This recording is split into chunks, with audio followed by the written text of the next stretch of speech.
Donc le véhicule donc, est sur cale. Donc j'ai mis des quatre côtés parce que moi à la fin je ferai un remplacement de liquide de frein. Donc là on a accès au frein, c'est bon. Donc là je vais commencer par l'autre côté, pas le côté droit. Mais je vais vous faire voir d'abord comment neutraliser le frein. Alors tout d'abord pour neutraliser le frein électrique, on met le contact. Mettre le contact, donc aller dans menu, je vais essayer de filmer à peu près les deux en même temps. Dans menu, donc là on va dans configuration, personnalisation configuration, on appuie sur OK. On va dans définir paramètres véhicule, là on y est déjà, sinon il faudra monter et descendre. Donc là on fait sur OK. On va sur, normalement il est censé être là, on va aller dans aide à la conduite. Aide à la conduite en bas en descendant. Aide à la conduite, on fait OK. Et là on va mettre frein de parking, on va sur frein de parking automatique. Et là on va l'enlever. Donc pour l'enlever on va appuyer sur OK. Frein de parking automatique il est enlevé. Et là on valide, on fait également OK. Et donc là le frein de parking on va pouvoir le désactiver. Ah, oui. On met le pied sur le frein évidemment, pied sur le frein, on appuie ici et on le désactive. Donc là on peut couper le contact, il ne va pas se remettre automatiquement, il n'y a plus aucun problème.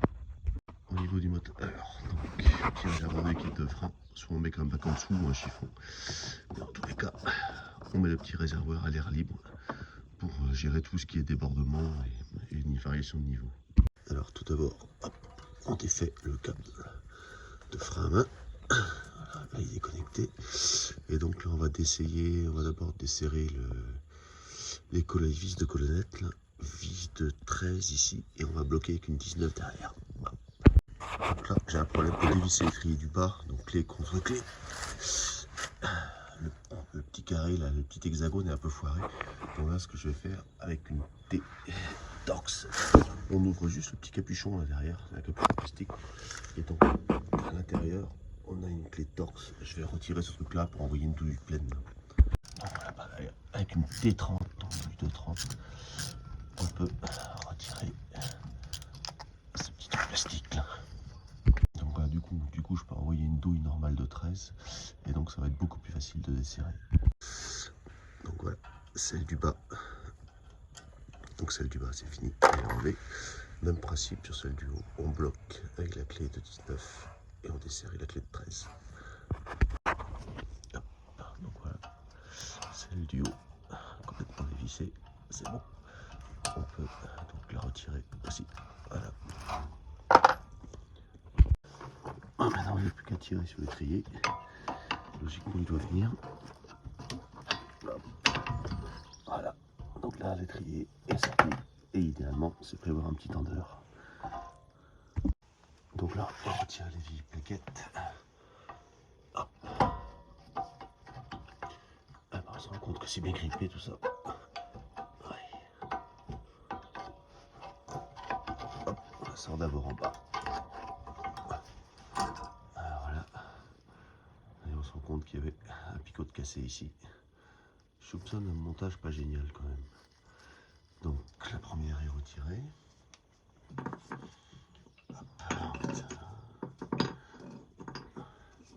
Et la seconde, hop, voilà. On la passe d'abord en bas et on la sort ensuite en haut. Voilà. J'en profite pour faire la différence entre une plaquette de merde, qui est celle-là. Elle n'a pas de plaque de frottement métallique comme celle-là. Donc là, elle avait juste un autocollant qui n'a pas été enlevé. Et normalement, le gars aurait dû mettre un petit peu de graisse dans tous ces coins-là. Là, c'est pas génial. Là, il y a une plaque de frottement, c'est du Bosch, de la qualité. Ça, je sais que c'était une Delphi montée en centre auto. C'était pas le top. Et donc là, au remontage, je sais que je mettrai un petit peu de graisse dans ces deux points-là. C'est Ferrodo qui a fait une super note technique ou graisser les plaquettes de frein. Truc pas mal à conseiller. Allez, maintenant, on retire les porte-plaquettes. Alors, il y en a 4 au total. Attention, elles ont un sens vers l'extérieur, les petits bouts là. Hop.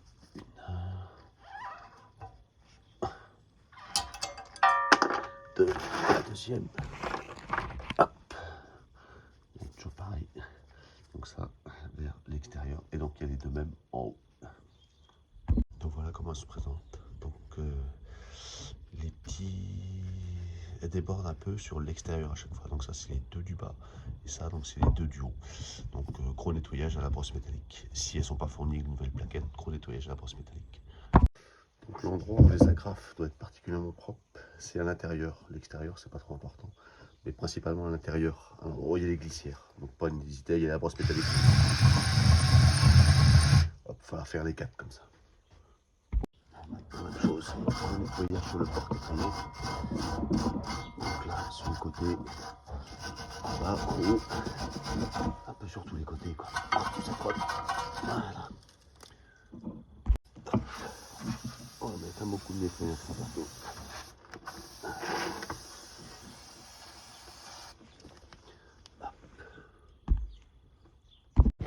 Alors pour repousser le piston d'étrier, par contre, là, il n'y a pas le choix. Il faut ce genre d'outil. Ça se trouve un peu partout sur Internet. La référence, c'est genre de trucs comme ça. Ça coûte pas si cher que ça. Puis une fois qu'on les a, ça marche pour tout. Donc sachant qu'il va falloir visser dans un sens pour le côté gauche et visser dans l'autre sens du côté droit. Je vais faire voir ça. Donc notez bien la position des deux petits trous là. Hop, ils sont parfaitement, on voit pas très bien là, je vais éclairer un petit peu. Les deux petits trous sont bien à l'horizontale par rapport à l'étrier. Il faudra les mettre exactement dans la même position une fois qu'on aura fini de rentrer l'étrier. Donc ici on est sur le côté droit du véhicule. Donc là il va falloir donc tourner dans le sens anti-horaire et pousser en même temps. Et non, erreur de la revue technique, le côté droit, donc ça va être dans le sens horaire.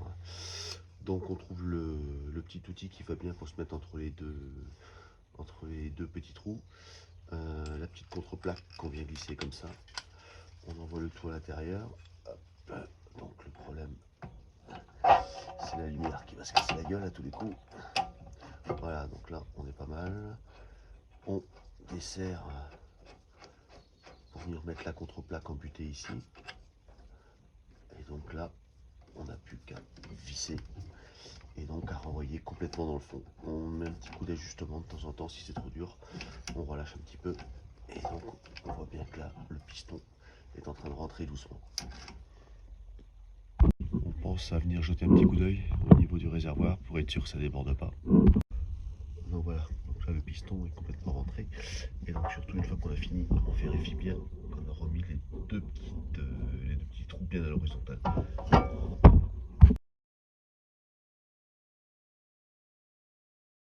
Donc là on va pouvoir attaquer le remplacement de l'étrier de frein. Bon, moi j'ai pris un système échange standard. On fera attention, il existe un droite et un gauche, ils sont complètement différents.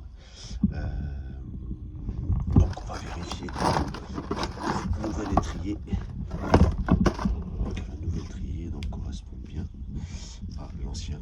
On va les mettre côte à côte puis on va faire bien attention à ça. Allez, donc d'abord on repousse le cap de frein à main. On sort les autres trous. Hop. Ensuite, au niveau de la durite, bon, dans un premier temps, clé à tube, petite clé spéciale frein de 11 pour desserrer le petit écrou, le petit raccord olive du flexible de frein. Voilà, voilà, je l'ai juste débloqué, c'est tout. Maintenant, le petit support de flexible, donc je vais pouvoir le repousser. Petite pince, c'est le principe. Donc au fond, avec un petit tournevis, on pousse bien au milieu et tout sort. Donc là maintenant, j'ai pouvoir desserrer. Surtout porter des gants, c'est nocif. Donc je peux desserrer le raccord sur le vieux. Voilà, hop, je bouge tout de suite, attends de faire de la place. Ah, qu'est-ce qui s'est passé? Qu'est-ce qu'il me fout là-dedans? Et pour voir ça.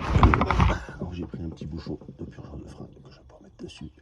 On va travailler un peu plus tranquillement. Allez, donc sur le nouveau, on retire la petite protection. Donc on repasse tout derrière. On se présente à peu près en face. Je retire le petit capuchon. Je laisse couler. Là, donc je vais remettre le petit raccord. On fait attention surtout de ne pas se mettre de travers. Voilà. Ça doit se visser librement.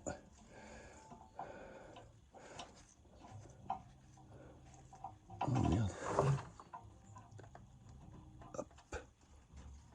allez. Il faut réussir à se mettre droit.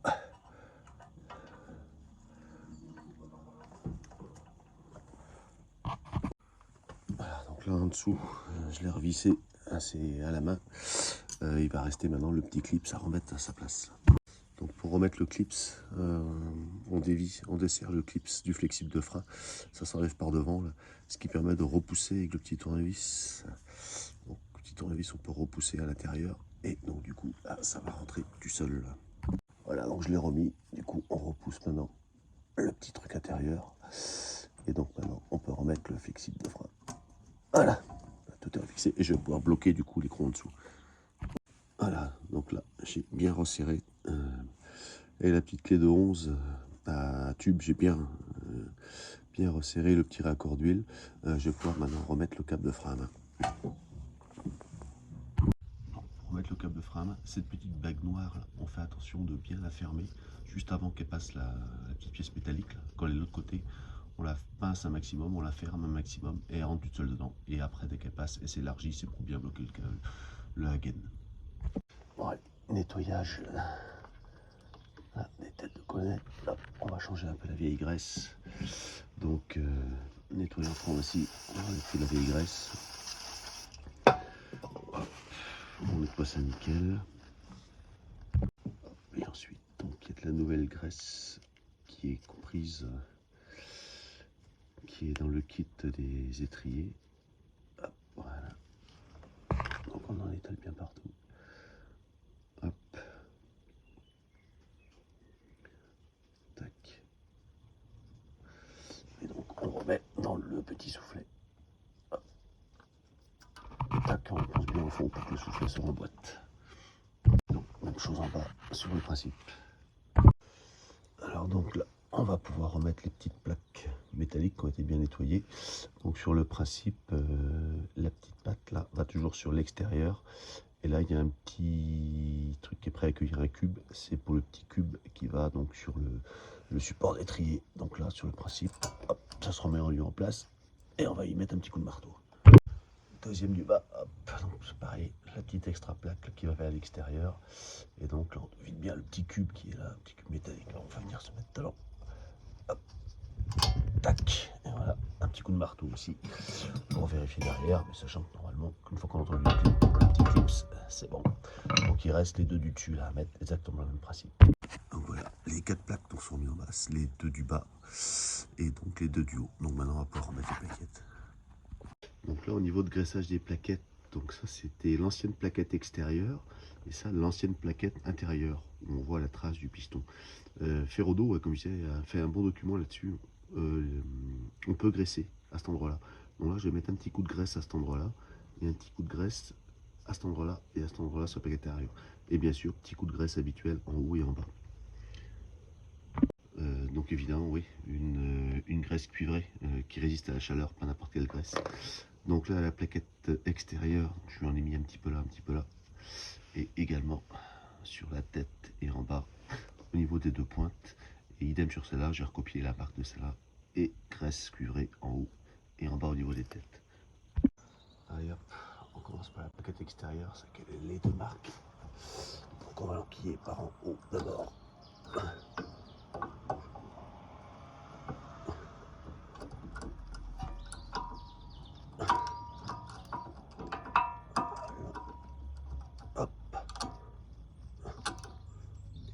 Ensuite, voilà, on la fait bien entrer dans ces 2 guides. Hop, hop. Et donc, même chose de l'autre côté. Donc, nouvelle vis du haut avec du frein filet et nouvelle vis du bas. Donc, on va commencer par remettre la nouvelle vis du haut. Hop.